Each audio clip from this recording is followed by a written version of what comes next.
Welcome to Work from the Inside Out, a podcast that highlights real-life stories, practical strategies, and best practices for transitioning your career from unhappiness and dissatisfaction to fulfillment, meaning, and joy.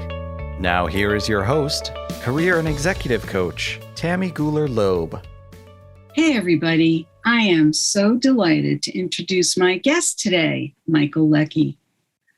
Michael brings over 20 years of leadership and consulting experience to his role in driving transformation in a digital world.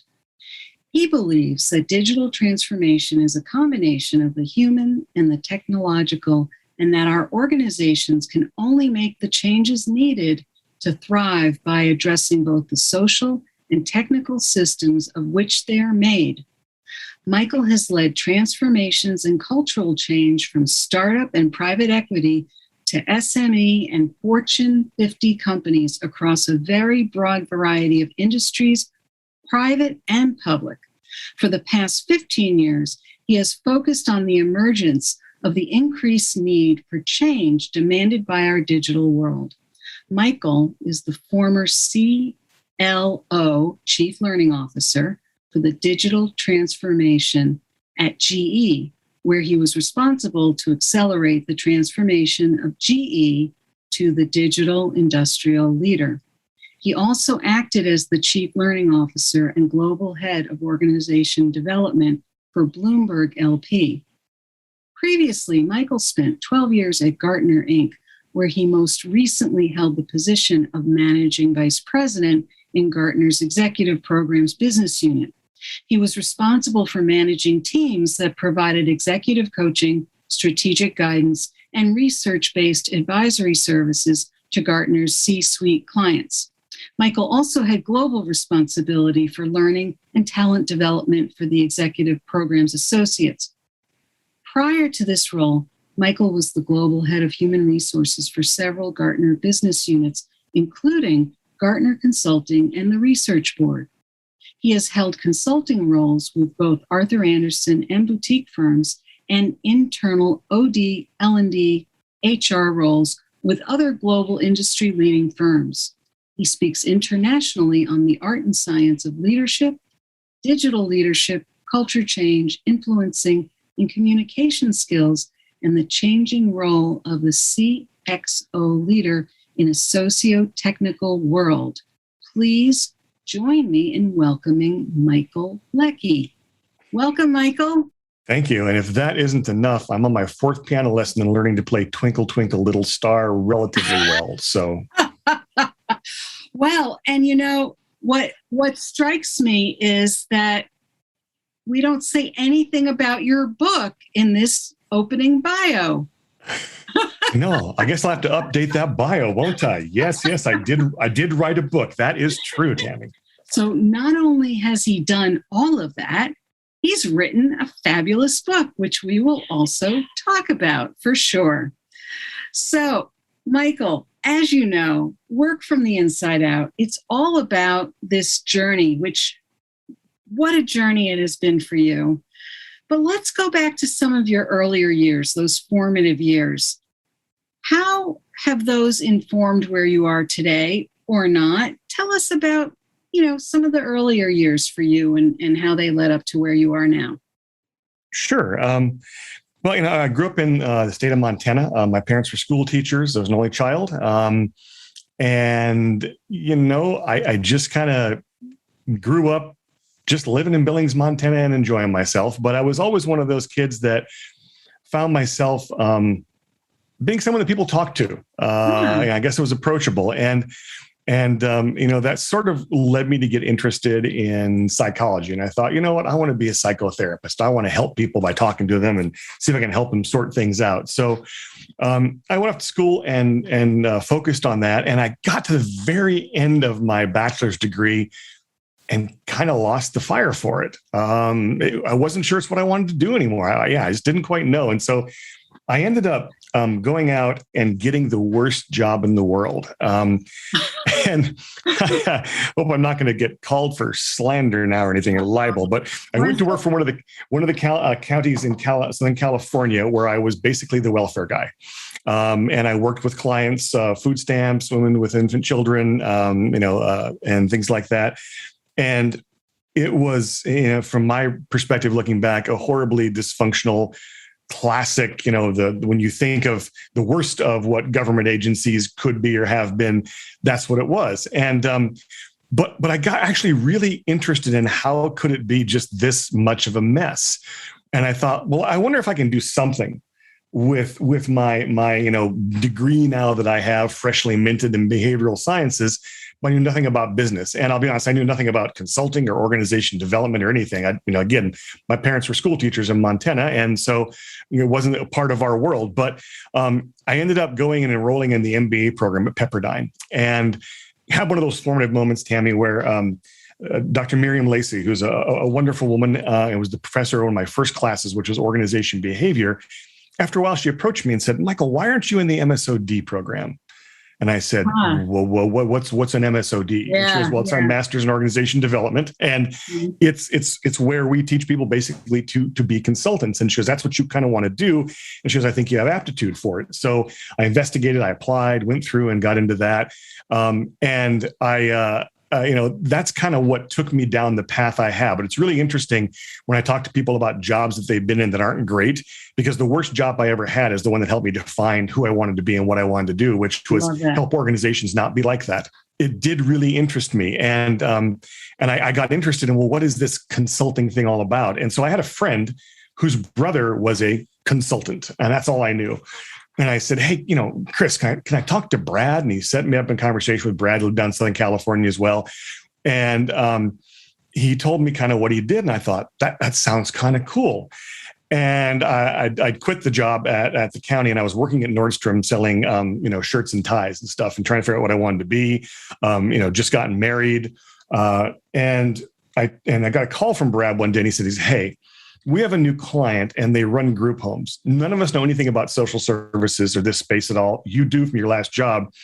I'll pay you $100 a day to come show up, sit there, shut up, answer the few questions I ask you, and then give me context afterwards for what I missed."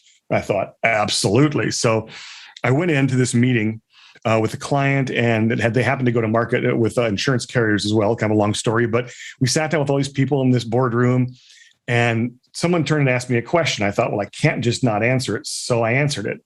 Then they kept asking me questions and kept asking me questions. And I was the one giving all the answers, thinking he's going to fire me the moment we walk out the door. I was supposed to shut up. Yeah. And we walked out, and I looked over at Brad, and he just started laughing. He goes, "They loved you. You want a job?" And so they hired me in and kind of trained me about, client relationships and doing assessments and all this stuff. And, so it began to kind of take form. And then it took much more form in the MSOD, and, went through several incarnations where I did this kind of stuff as an OD or HR person inside companies. And I applied it as a general manager with a P&L, and did it as consulting for big consulting firms, and as well as small, and now on my own. Wow. And that's it in a nutshell. Well, thank you for being here, Michael. That's right. I got to go now. Bye-bye. So I'm gonna step back a few paces back, because I want to unpack some of this a little bit, because so you said something earlier on that people always wanted to talk to you. So you must have been very approachable, and I'm curious how that translated into you deciding you thought you wanted to be a psychotherapist. And at what age do you recall you thought you might want to be a psychotherapist? Probably early high school. Okay. There was an upside and downside to it. I was a nice guy and a listener. I also found that I was basically the kind of guy that, that really pretty girl that I wanted to go out with wanted to talk to me about my friend she was interested in, and I was the guy she'd talk to. But I did really enjoy getting to know people and having them kind of open up to me. And I don't know, maybe that came from just the way my mom was. We were really, really close and talked a lot.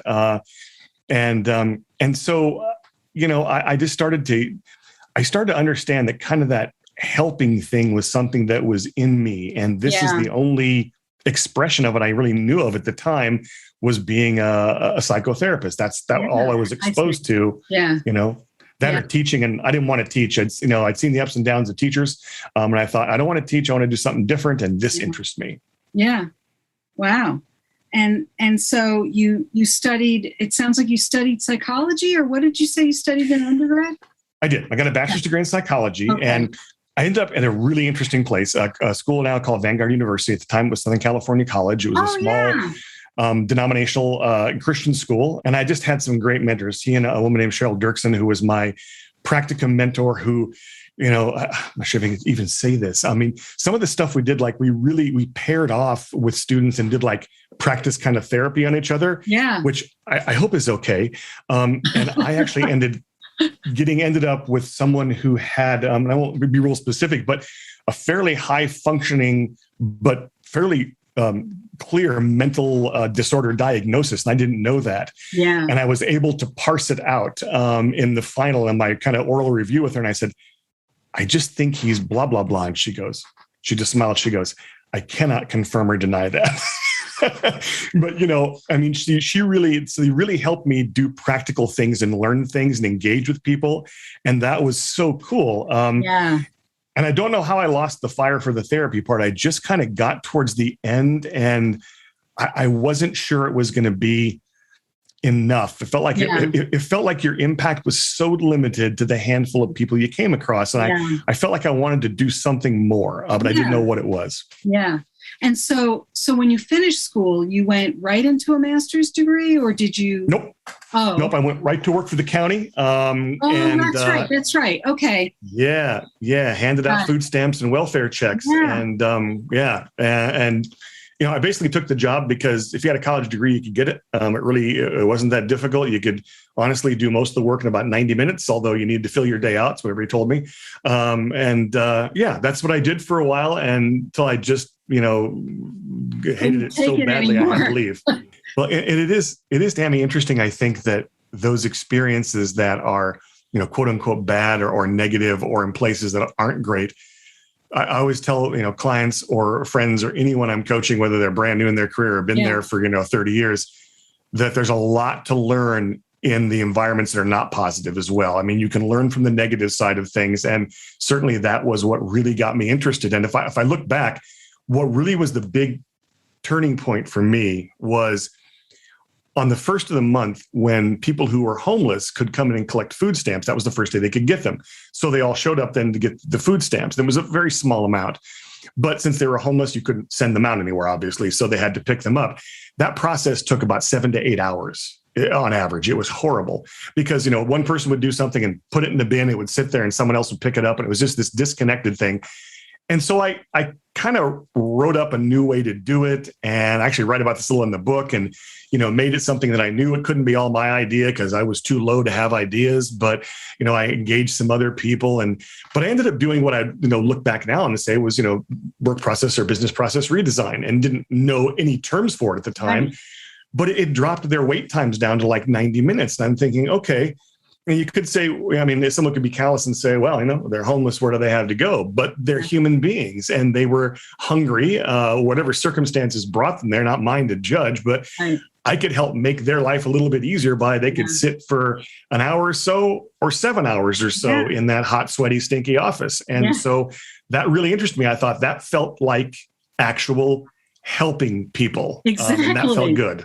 Yeah. And it was also process improvement. Exactly. Yeah. I learned that later. I put the fancy terms on it later. I can go back and recast my entire life in terms of fancy terms and intelligent choices, as opposed to, dumb luck and stumbling into things, but that's not near as fun. And so from there, though, you really thought going the business route was the way to go, and you went towards grad school from there. Is that right? Mm-hmm. Yeah. I was at Nordstrom. And although I was lucky enough to work in an organization like Nordstrom and experience their management culture. And I've had a couple of things like that in life, where I experienced an organizational culture that was really good and strong. Yeah. And I'll never forget my boss one day. There was this little item. I can't remember what it was, some fancy little leather and brass thing or something. It was some little tchotchke thing for men. And it had been sitting there forever. And this one comes, she goes, that is perfect for my husband for Christmas. She goes, I'm in a hurry. How much is that? I looked and there was no price tag and it wasn't in the system, but I knew she was in a hurry. And the Nordstrom way was like, you don't dilly dally, get stuff done. And I said, $125. I just made a wild guess. I thought maybe that's kind of on the high end, but let's do it. She goes, okay, fine. She paid for it. And she walked out. And later that afternoon, my boss looks by and goes, hey, I heard that you sold the such and such thing. And I said, yeah, I did. I didn't know what to price it. So I priced it at $125. He goes, okay, great. He goes, well, good job. I said, what was it worth? He goes, $1,100. Oh my God. And I said, oh my God. He goes, no, hold up. He goes, was the customer happy? I said, yes. He goes, you did your job. Wow. And that was it. And I thought, wow, because I thought immediately, if I'd been a different job, you would have been punished for that. No punishment there. It's like, you did the right thing. You'll know next time what the price of it is if we ever have one again and we sell it. That was it. It was so simple. And I thought, wow, that's really interesting. But yeah, you're right. Then I went on to graduate school and I ended up getting that consulting job that I mentioned earlier. Right. So that was my switch in the consulting job, working for a little company called Anderson and Anderson. Uh-huh. So you just transferred out of the MBA into the MSOD, or did you do them in tandem, or? I guess you'd call it a transfer. Basically, I just stopped the MBA. I've always thought, should I go back and take like the last 9 credits and get it? But I stopped the MBA, and the MSOD had entirely different qualifications. You had to start over, and it was only their courses. And it ran for 9 8-day sessions over a little over a 2-year period.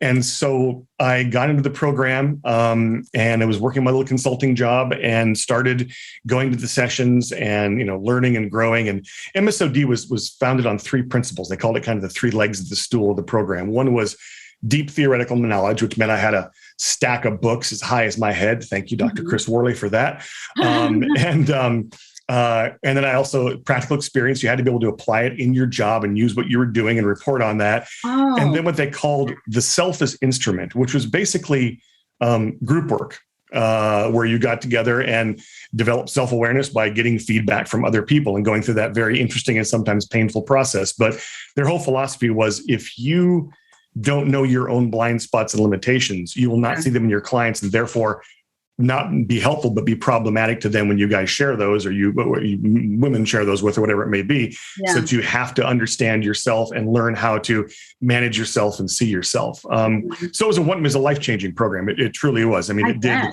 change my life in so many ways. And so you went to Anderson and Anderson, and how long did you stay there?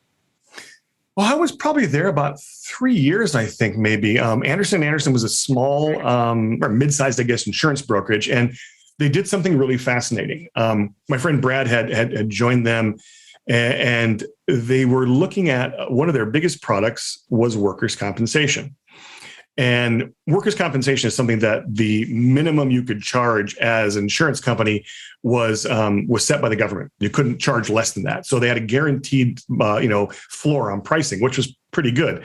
So, the people who were selling this were selling it, making big fat commissions on it. It was really kind of easy money, but there was no real way to distinguish yourself because all the pricing was the same. And so Bob Anderson, the owner, said, well, what if we can impact the business and reduce claims? And somebody had the idea that, there's a difference between reducing accidents and reducing claims. They're related, but there are more claims than accidents, because if you have a bad relationship, negative things going on, there's more incentive to file the claim, et cetera, make something up, fake an injury.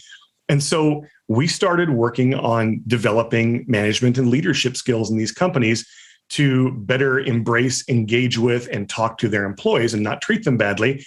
And it had a really profoundly positive impact on a reduction in claims. And so carriers would say, we want to work with them first because we have less losses. And that was our little consulting department. We were the department that came in and said, be better leaders and managers, and you'll pay less for your insurance. Wow. And it was a really interesting value proposition. And we did fascinating stuff. And I learned so many lessons. I'll never forget, one of our clients owned those fields you see off the highway in Southern California where migrant workers pick strawberries at 4 a.m. And so we went out, I and my colleague, Phil was his name, and Phil was Mexican, and he spoke Spanish fluently. And so we stood in the field at 4 a.m. in our boots and our jeans, interviewing these migrant workers about their jobs to see how could they be, managed better. And I'll never forget talking to this one gentleman. He said, he goes, here we make, and literally, I think it was like $4 an hour at the time. He goes, you can make $6 working for that company, but we won't go there. And I said, why wouldn't you go for 50% more? Yeah. He said, because this company rotates their crops. So we have work year round. The other ones are seasonal, but they can't pay us as much because they rotate for less expensive crops. So our wages are lower, but they're consistent. And they knew the business realities of it. He said, and they treat us with dignity and respect.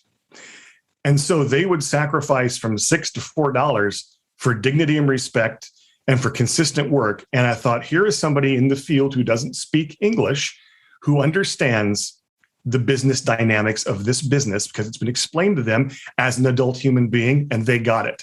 And I said, so boy, if you think people doing those jobs are ignorant, they're not. They're just coming from a place of different or less privilege and less opportunity. And they're looking for something. And that's what they wanted. They wanted to be treated with respect, and they wanted to be taken care of. Yeah. It was fascinating. Yeah. Well, you can't put a price on values, right?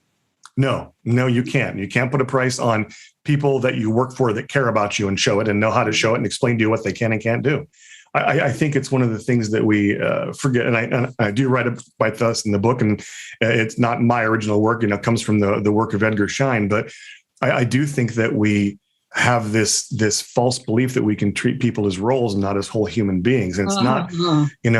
They can be in whatever role they're in, but it's the human beings that I came across that were wonderful and helped me grow and develop, and there were those that were horrible and I had bad relationships with, and still learned some things from working with them, but it wasn't near as positive. But yeah, I guess that I guess that in the work that I do, one of the fears that I have is in some ways, I guess I'm a Montana boy, who's made good. I have a nice life. I make a good income. I feel very privileged, and I certainly have been very fortunate, and born with some privileges. I wasn't, born into a rich family, but I was still born with some privileges because of the color of my skin and my gender and everything as well. And to ignore that reality and start to feel that I'm who I am or where I am just because of me, does two things. One, it makes me just a big stupid liar. Two, I'm probably not going to grow anymore because I'm not open to learning from others if I think I've got it all. And if there's a three, it's that when I'm working with other people at different points in their career, when they say to me, yeah, but you've done all this. I'm like, yeah, but I didn't start that way, and I made lots of mistakes along the way. And there are lots of people who leaped in to help and who made me what I am. And, don't have any illusions about you. You can be what you want to be, but you're not going to do it on your own, and be open to help. And therefore, when you get to the point where you're able to give help, and somebody said to me last week, you always are a little ahead of somebody. So that's the person to give to. No matter how far you have to go, give to other people and be humble about where you're at. And you just continue to grow. It's an interesting kind of conundrum that I love. Yeah, I would subscribe to that as well. I just want to mention that the title of your book is The Heart of Transformation, because we keep talking about the book as if it's just the book. And it actually has a title. It does. Yes. Wow. So then you decided, obviously there was a pivot point there to leave Anderson and Anderson. And what compelled you at that point?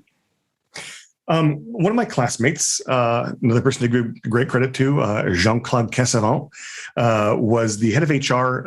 In effect, they had a different title for it. In fact, that was a great title. He was the executive vice president of organizational leadership and innovation, and HR fell under that. In a company called at the time Abitibi Price, that you probably never heard of and doesn't exist anymore. They're now part of Resolute Forest Products of Montreal. But Abitibi was the world's largest producer of newsprint. And he said to me one day in class, he goes, we are consolidating all of our sales and services offices into one big center in Purchase, New York. And he goes, we need an HR manager who understands organization development because we're going through the last stages of a big cultural transformation. And that's the last entity. He goes, I think you'd be good for the job. Are you interested? And I said, yeah, I'm interested. Where's Purchase, New York? He goes, I have no idea. I'm guessing it's somewhere near Manhattan. So that was the conversation. And that led to me. At one point, I was out there for some other business, and the first time on the East Coast, and I met a guy named Don Martin, who was the president of the division. And we had a nice conversation. And then I didn't hear from him for a couple of months. I thought, well, okay, it was nice to meet him. And out of the blue, I get this call, Michael, this is Don Martin, Abitibi. Can you come out next week for some interviews? Like, oh, okay, sure. So they put me on a plane, flew me out, interviewed with a bunch of people. Big snowstorm came in. They got me out before the rest of the interviews were over. So I get back from the snowstorm, and I came back and told my wife it was really kind of cool. And she said, well, I don't want to move. I said, okay. I said, well, what would it take? Just so I know, is there any conditions in which you move? And she said, well, basically, they're going to have to pay you. And the number was, I think, 3 times what I was making. So after triple what you're making, they're going to have to pay for everything to move us out there and pay for your education. So if they did all that, I'd consider it, which was basically her way of saying, I don't want to go. And the next day I got was going to say, like, oh, and there can never be a snowstorm. That's right. Yes. And no Yankees. So the next day I got a call from Diane saying, Michael, I'm going to fax you something to work. And he faxed me an offer that was exactly what she had said. Ooh. So I took it home, and she said, bleep unprintable word here. I guess we're moving. And we lived there for 25 years, and I was in different jobs, and we just moved back to the West from the East Coast a couple of months ago, but we loved it and had a wonderful, wonderful life out there. Wow. You know, even though we didn't want to go. That's really funny. Uncanny, huh? It is. I mean, you just never know. And it's funny, that whole thing. And I just did it on instinct, saying, is there any way? But it's actually proven to be something I've used a lot in work. It's like, well, under what circumstances, under what conditions would you make this choice that you think is the wrong choice? Because you never know what's going to happen. I mean, for me, you know, I went all of a sudden to, you know, basically with a bonus, I went to a 6-figure income at, 27, 28 years old. Responsibilities. And the best part is that Jean-Claude, after he introduced me, he stayed completely out of it. Even though he was the global head of HR, he stayed completely out of it, said, Don, it's totally up to you. I'm not going to get involved. But when they reached out to him to ask him, his department, what should we offer this guy? He knew what I was making, and he could have easily done the thing, which was a little bit more like companies do. And he said, he goes, for that job, this is what it's worth. And he knew that it was multiples of what I was making. He didn't do it as a favor to me. He did it because that was the fair wages for the job. And if they wanted me, then they should pay what the fair wages were the job were. And, which is a very non-HR way of thinking, unfortunately. So it came about, and there I was, and it was a big leap forward in my career at that point, for certain. And the things I learned there and working in that culture, which was so amazing, was a huge leap forward in my thinking and understanding of business as well. Wow. And we had a CEO, Ron Oberlander, who one of the greatest CEOs I ever worked for. And Ron's long gone. He unfortunately died of cancer fairly young, but he was just a brilliant human being. I mean, I looked up his bio when I was writing the book. I looked up his obituary in the Toronto newspapers. And I'll be honest, it actually brought tears to my eyes reading it, remembering Ron and what kind of a guy he was and the stuff he would do. And he was very blunt. But he would, he remembers him stopping me in the hall one day. He said, he goes, Leckie, come here, look at this. And there was I was up in Canada at the home office, and he said, look at this posting. He goes, it's like for a sub-level 2 junior accountant or something. And they want 5 to 7 years experience. He goes, anybody in that job for 5 to 7 years is a loser. He goes, you don't want that. He goes, and what is this? He goes, if I had to be a CEO for 5 to 7 years, I never would have got here. And he goes, I'm a pretty damn good one. He goes, can you talk to the team and tell them we got to stop hiring on padded past resumes, and we have to hire for fit and for potential and for hunger and desire. He said, that's what we need. Nothing else. He goes, this is BS. I said, wow. Do what I can, Ron, and we did, but he would just say that stuff and he meant it. He'd back it up all the way. He's the kind of guy that anybody in the company could call him out and say BS on anything. And you better know what you're talking about. If you did in front of the entire company, he'd say, I'm seeing now that I'm wrong on that. Let's go the direction you're thinking. And he had no qualms doing that. Very, very strong guy, very, very smart guy, but could be, completely humble about his own fallibility, which made him such a great leader. Oh, I love hearing that. Love hearing that. Hopefully he rubbed off on a lot of people there. He did. I think there's businesses throughout Canada where his legacy of leadership and mentoring and the money he invested in it, is huge. I learned about innovation. He sponsored what he called the Innovation Forum. And every year they'd fly in crews of people from the woods and from the mills. And some of these mills were in, French only speaking places way up north. And they'd have to have live translation and pay for that. But the Initiative Forum, each mill had a representative group of about 20 who came, and people could propose an initiative, and it basically had to cost at least $1 million. It had to return at least $10 million in savings or profit. And that was the only two requirements anybody could propose them. And every year, the company, this whole team they brought together, listened to their proposals, listened to their progress, wherever they were at, and then democratically voted to fund it for one more year, make it a way of doing business, or kill it. And no one in leadership had any overrides. So these folks from the mill who had never left a mill town and only spoke French, they had just as much vote as the person who was, the VP of finance. Actually more, because the VP of finance wasn't allowed to vote. So it was fascinating to say, look, innovation is something that we approve of as the people, and you tell us how you're going to do it. Just the way he turned things on their head and engaged people was just phenomenal, practical learning about the way you can lead. Wow. I think about working under someone like that or working alongside someone like that, and going home at the end of the day, just feeling, maybe tired from a good day's work, but also feeling just energized by that. Yeah. Because that is not the typical leadership I hear about in my coaching practice, for sure. No. Because of course I'm hearing all the stories of all the poor leadership. But that must have just been so energizing for you. Yeah, it was. And lesson after lesson, like Jean-Claude, I'll never forget, we were running hot on expenses. And so there was a meeting, and the finance team came in, and the chief financial officer said, look, here's the policies we're going to put in place to reduce expenses. And he started going through this deck of slides, and Jean-Claude raises his hand. He goes, excuse me. Okay, so no, this is not going to work.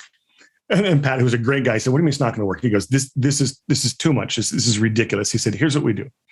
He goes, how hot are we running on expenses again? He goes, 9 point. He goes, so 10%. Okay, so we're 10% too high on expenses. He goes, everyone here, go back and talk to your teams this week and tell them, reduce your expenses by at least 10%. Now, how you do it is up to you. You take a client out to dinner, go to a nice dinner, not the best. You get a bottle of wine, get a good one, not the best one. He goes, you know where you can find 10%. Find 10%. That's what we have to do. That's how we do things around here. Mm-hmm. And I was like, well, there's no control. He goes, no. Trust me. Well, 6 months later, we looked at the numbers. The company was running 15% below in expenses and never creeped up again, because everybody found their 10% plus because they knew where it was. It was easy to take it out of their budget, easy to shave back a little bit here and there. But what it brought home for me, and if I look back now, he was saying, no, we don't guide by policy. We guide by principle, by guidelines, by values, right? We had certain values. One of them was wise spending. One of them was business-like thinking. He said, think like a business person, spend wisely. And by the way, wise now means at least 10% less than you have been spending. Yeah. That's all you need to know. And it was all they needed to know. And an organization of 10,000 dropped its expenses by 15%. Right. Wow. And now I'm thinking, well, why did you ever leave there? Yeah, great question. So I left there because at a certain point, the job I had in the US, which was part organization development and leadership, part just HR generalist, I brought up someone behind me, and it's a whole other great story, as an HR generalist, and I really wasn't needed in that capacity. And so the need was for me to take a job up in the corporate office in Montreal. And at the time, I didn't speak French fluently at all. It was a little bit, and it's a very, you need to speak French to be successful in Quebec. And it wasn't a move I wanted to make at that point with my family. Love Montreal, but at that time it wasn't right. And so I took a severance package and left. Went into business consulting for myself, failed miserably, and so then went to work at Arthur Andersen as a consultant, where I had a classmate working, and had a fascinating experience there in many ways until the whole Enron debacle brought the company down. So I left because of that. But I still look back on that. I also don't think, honestly, Tammy, that I had any idea how good I had it at Abitibi, because this is my first corporate company, and I thought, well, this is how corporations work. This is what we do. I had no idea how rare it was. And I had no idea how rare it was to be in a place where HR was a true business partner and valued, like we were there. It was something I've only experienced. The only place I've felt similar is General Electric. Other than that, I've never experienced anything like it in a company. Yeah, I think you're bringing up an excellent point. It's true. It's not, it's actually, I don't like to think in things of all or nothing, but my experience has been that either HR is a business partner or they're not. And when they are, those are the companies that usually will bring someone like me in. Mm-hmm. If HR is a partner, a strategic partner, it's great. If they're not, they're just a function, and it really shows in the culture of the organization and in the leadership, the whole thing. It does. Yeah, it does. Yeah. So it sounds like that period of time, you learned a lot as well during that time. Then going into business for yourself, and then going to Arthur Andersen, and a lot of learning and all that too, I guess.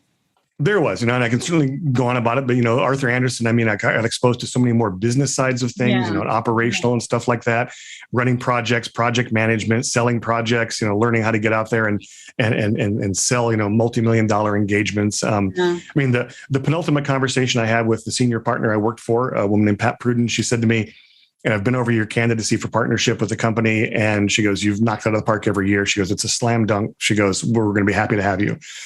And the ultimate conversation was, this Enron thing may be a bigger problem than we anticipated. And then shortly after that, the company was gone, because even though the company was eventually found and exonerated in court, when you are accused of a felony as a corporation, you lose your ability to sign audits. Yes. So it effectively, killed the company. Yeah. And I went to a little company then called Stewart Levine and Associates. And Stewart had been the CEO of Dale Carnegie, and he started this small strategy house. And I had done work implementing strategy. And so we had a mutual relationship. He brought me on to help kind of build his, organization transformation, management and change group that would implement strategies and deal with kind of all the, both operational and human sides of that. I'm still in touch with Stewart today. He's a great guy, and learned a lot there. But at one point, I was, where I was going all the way up to Long Island for work. I lived in Connecticut, and I just wanted. Yeah, it was way too much. That's a schlep. That is a schlep. Yeah, and I wanted to get back to doing what I was doing at Abitibi inside again. And that's when I joined Gartner in human resources, and was there then for quite a while again for an amazing journey with a company that was so small at the time, trying to recover from the .com burst, and so far away from the powerhouse it is now that Gene Hall has built it into. It's amazing. Yeah, and as we know from the bio, you held. It sounds like you held a few different roles there. Did a number of different things there, and then from there you went to GE. Am I getting that right? I did. Yeah. So the short version of it is I joined there as a global HR partner for a number of businesses. Actually, for one, and then I took on more. And then at one point, one of the businesses asked me to come in and just lead their biggest geography, which was the Northeast United States and all of Canada. And that was their executive programs. It was CXO advisory, mostly CIO at the time. It's expanded greatly since then. And that happened because I'd put in place a program around coaching and relationship management skills with a guy I met who's become a close friend, Michael Bungay Stanier. And you probably know his books, and he's a great guy. We've talked about him, I think. Yeah. Yes. And we developed a program there that was interesting because the measures at Gartner were, do you retain your clients and do you bring on new ones? And this program, with the quality of the relationship, how it changed the relationship with the CIOs to something more transactional, to something more interpersonal and relational and coach-like, the retention levels shot up, and we were able to sell more business, and it really grew and took off. And so truth be told, I was actually leaving Gartner. And I told Jose Ruggiero, who's my boss, and Dale Kutnick, who ran the division, that I was going to leave. But it'd be a little while. I was working through the paperwork with them, but I trusted them. And they came back, and Dale said, he goes, you know what? Why don't you stay here? And he said, instead of doing HR stuff, he goes, why don't you put your money where your mouth is? He goes, you've taught us through the things that you've done, how to be better at what we're doing. Why don't you lead this division? I was like, because I've never been a CIO. He goes, doesn't matter. He goes, you've taught my people to advise CIOs who've never been a CIO. He said, take a chance. He goes, do it. Give it a shot. You should. I thought, you know what? Fine, I'll do it. And I was terrified, but I took it on. And I had a group that basically everybody in that group, probably I should have reported to them in any other company. They were all very senior, which is a great gift to be given in your career, to manage your betters. It's a great gift because you have to learn how to lead and not to manage. And I was there until I took on a role in product development and product innovation for that business. And then GE came calling. I'd been meeting with the GE people left and right about digital leadership. And as they went through their transformation, what would they have to do from a cultural perspective? And after several times meeting with different groups of leaders and executives, they called me and said, why don't you just do this full time? And brought me into this job they created to help them shift the mindset, both at a broad level, what we were going to do through some gamification and technology, and at a tight level at the very top of the house there for the most senior leaders. And that was a fascinating time, and what an amazing company to be a part of. Such a shame the things that happened. I still think Jeff Immelt had the absolute right idea in what he was doing with it. I'll stand by that till my dying day. But again, great experience and wonderful human beings I worked with. Jeff inherited it, a company whose one of their big segments was airline revenue from the engines they make. How about three-quarters of the world's airplanes fly in GE engines. And he inherited it the week of 9/11. And so air travel stopped, took a huge hit to the business. Welch had broadly diversified into things like NBC and other stuff, and it was all over the map. And there was some, I think probably if you look in retrospect, like some of the documentation, like the book Lights Out will say that some of the choices they made at GE Capital, GE wasn't a bank, but basically became one in many ways and didn't manage that the way a bank probably she needed to be managed. And so there was some, bad debt and there were some, nasty monsters lurking on the books, and that came back to haunt. And it was a bit of a perfect storm after Jeff took over of a number of things that just, hit the stock really hard. And the company lost $100 billion in value in a year. And Jeff was moved out. John Flannery came in. And after a year, he was moved out. And they brought in Larry Culp from Danaher. And the organization is finding its feet again and getting back on track. But it just had it had a real big down. But what it meant for me personally is that the stuff that I was working on was kind of de-emphasized under the new leadership. See. And I didn't want to just stay in kind of the learning and development group. I wanted to do what I wanted to do. So I left, and that's when I ended up going to Bloomberg. I see. Okay. Yeah. Wow. So that must have been an interesting transition then. It was. And I was only at Bloomberg for 100 days. The woman who hired me, Susie Walther, a great woman who's now the head of HR at Carta, she hired me, and then on the 11th day, I got a call from the guy that I worked for, and he said, Susie's gone. And something happened in there that I'm not even going to speculate upon, but that she was just kind of gone overnight. And that impacted my role greatly in what I was doing and how it was structured. And so I thought, well, why am I here? But they said, no, we really want you here. This is, a big job we searched for and a lot of change we need to do. But it wasn't a cultural fit for me in the organization. And I tried to make it a fit, but I couldn't force it. And eventually they became unhappy with me and I became unhappy with them, which is too bad because Bloomberg is a great organization. Mike does some amazing things there. It's a great business. I have no ill will towards the organization or the people. It's just, we were at different points of what we wanted. And I was brought in to really push for change. And with her departure, some of that change was less wanted. And so that can happen when you're a change agent. So, and I left and said, you know what, I'm going to do it on my own now. I'm going to do my thing. I don't know if I'm going to succeed, but I'm going to give it a try. And so far, so good. So far, so good. It's been about 2.5 years. I'm still making an income. I've got some phenomenal clients. I've been very, very fortunate. And it's funny, I just recorded a whole series of stuff for some podcasts around, kind of making a leap to being an entrepreneur from a corporate job. And one of the things that, we were talking about is that you just can't predict what's going to make it work or not work. And what made it work was I'd had a relationship with a woman named Sue Morman from USC, who's just retired, a genius in the field of organization design. And I had gotten reconnected with her. She was actually I read her textbook in graduate school. She wrote it in the 80s. And I got reconnected with her through this thing through GE. And I left GE, but I stayed involved and gave my time and just got to spend time with her. And she had a client who was doing some organization design work. And she said, you need some change management and culture change help here that you don't have inside. And she goes, you just have to get that or else it's not going to succeed. And they said, what do we do? And she said, you call Michael Leckie and you ask him how much of his time you can have and how much it costs. And you just say yes. And they said, okay. So they called me and I gave them how much time because I had plenty of it at the moment. I was just starting out. Yeah. And it was a great engagement. Learned a lot working with her, contributed a lot, met a client who's been a phenomenal client, who's moved to a different company, and we still work with together.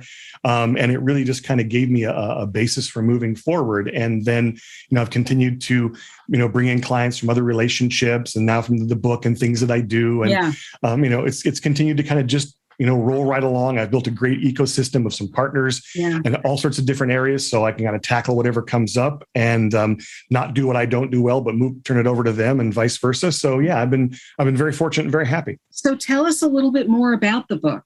Sure. I guess in short, all those years at Gartner and with different clients, especially clients that were technology leaders and going through all the stuff that digital was bringing and quote unquote digital transformation, when it got right down to it, the problem wasn't the technology. The technology which was there, it was coming. The problem was the organization, the people.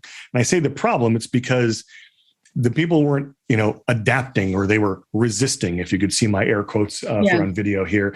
And what I really began to realize is that change is not about propaganda. It's not about a Gantt chart. It's not about a project management plan. It's about people having the ability and the capabilities to change, which unfortunately, for some people, you have to realize starts with yourself and your own ability to see the need to change, see your own assumptions, and learn how to make changes yourself. And so what I did is I was so frustrated with books and consultants that talked about, change, and we'll do this and do that, and change the culture like it was a little tiny thing to do, which of course never happened, right? Right. So I said, well, okay, instead of just having all these platitudes and these truisms, which everyone believes, how do you actually do it? And what I'd learned working with Michael Bungay-Stanier so much was the power of questions. And so the book, in essence, is here are the kind of capabilities or ways of thinking and working and mindset and culture you need to be change able or transform able. And to do that, you need to change behaviors to change those beliefs. And the easiest behaviors to change or to take on, the easiest new behaviors are questions. Asking a question is a behavior. And then the way you listen and learn from it and what you do with that question is a whole set of behaviors. But if you approach it very simply from, I'm going to ask this question of this group, and then we're going to see what we learned from it, that starts a virtuous cycle in which you start to learn how to actually change yourself and work with and understand others and create a change capability. And so, I finally feel like I have something where we can actually do this both small and at scale to get people to use questions as behaviors to change a culture. And that's really exciting to me because I've been hitting my head against the wall of change for 20 some years. Yeah. Now I feel like we've finally gotten somewhere, and it's just exciting to be doing at this point in my career. This is great. Hey, before you ask this question, one thing I want to say is I kind of reflect upon what I said earlier. I think something may have come across wrong, and I want to say it. At Bloomberg, my perspective, it felt like Susie disappeared overnight. I don't know the full story there, but I know that she was highly regarded and is highly regarded, and don't know what the decision was or whose it was. But for me, it felt like she was disappeared and everything changed. But I have kept in touch with her, and I just want to make sure that phrase wouldn't reflect on her anyway, because she is a consummate professional and excellent at what she does. I just wanted to kind of make that and make it clear that that's kind of emotionally how it felt to me, but I wasn't saying that's what happened at the company. No, I hear you. I hear you loud and clear. So no worries there. So Michael, it sounds like you have made a ton of changes over the years. And there's something about the way in which you've navigated. You've learned something everywhere you go, no matter what's happened. I'm curious if you were to give someone, let's say somebody you don't know very well is thinking about making a move, and maybe they're not even 100% sure where they're going, but they're ready to make a move. What might be a key piece of advice you'd give them in considering their own transition? I guess the one thing I'd say is that when you look at people that you admire, and I've been in that category for others, because of what they've achieved or what they've done and where they've succeeded, never forget that they've failed miserably at everything they're doing so well now. That's where you start. You start with doing it wrong. And, let yourself have the freedom to fail and make mistakes and learn from those things. They're wonderful opportunities. One of my favorite 21st century philosophers, he says tongue in cheek, the great writer Cher says that if you're not willing to look foolish, you'll never have a shot at greatness. So I think follow the Cher rule, and look as foolish as you want. Yeah. That's great. So you have a video series coming out, it sounds like. That's something for us to look forward to. Yeah, I mean, everything I do, you can link to it, just michaelleckie.com, which is my website, MICHAELLECKIE. But yeah, there's all sorts of stuff you can link to there and on my YouTube channel. Happy to share it with people. And, people who are into the book, there's, more tools and things and downloadable stuff from the book. So, it's exciting for me. I mean, the book for me, I'm in this weird place where I want to tell everyone, please buy the book. And it's not because I want to sell a bunch of books. That doesn't mean a whole lot to me, at least in the number sense. And I wrote the book because I felt like the world that I could touch was still small. It was only my clients that I had time with, only my friends that I knew, people I came in contact with. And you just run out of hours in the day. And I thought, if I can write a book that's useful, that people can pick up, yes, and they can do something different, not just read something and agree with it, but do something different. We're like, here's a question. Here's a canvas you can use to prep to ask that question and learn from it. These type of things, I thought I can maybe, have a bigger impact in the world around me for hopefully the good that I can do, because we all have the something that we're good at. And I'm trying to make the most of the thing that I think that I'm good at. And so, just excited about, people reading the book and about people actually getting benefit from it and being able to use it. So I continue to build tools and templates and things that people can download and use and get value from. So I can do that beyond just the clients that pay me to do it. Yeah. Well, I have no doubt that people will get tremendous value from your book and from your videos. And I thank you from the bottom of my heart, which hopefully keeps transforming. So thank you so much for being here today, Michael. This has been wonderful. I love hearing people's stories, and I love hearing the way you've navigated your journey. And I have a feeling there's much more fun to come for you. And thank you again for being here. Oh, thank you, Tammy. It's my pleasure. It's so great to have gotten to know you in recent days here, and I'm happy to be on your show. I think it's such a great idea to peel back the onion a little bit as to what actually happens, because it shows that the path is not clear. But you have some values, some principles. You'll find the right path for you. I think you do a great service with what you do. So I'm humbled to be a part of it. Well, right back at you. Thank you. Cool. I hope you enjoyed my interview with Michael Leckie. It was so interesting to speak with him about his professional transitions. What is your key takeaway from our interview?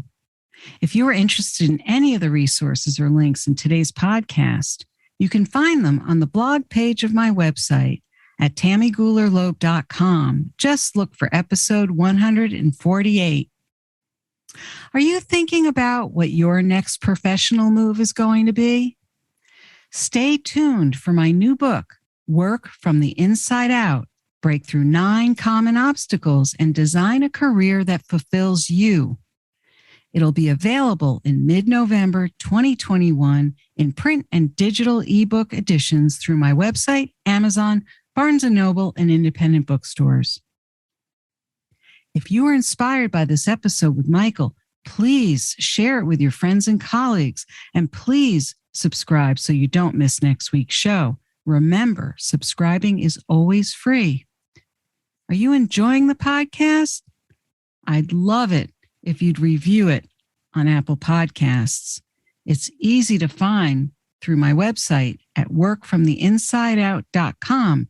Just click on the Apple Podcast button and follow the instructions provided there. Thank you so much for listening. And remember, it's never too late or too impossible to increase your sense of fulfillment and satisfaction in your work and other meaningful activities. I'd love to hear how it's going for you. Feel free to drop me a line. Bye for now. Thank you for listening to the Work from the Inside Out podcast. For more information, you can find us at www.workfromtheinsideout.com.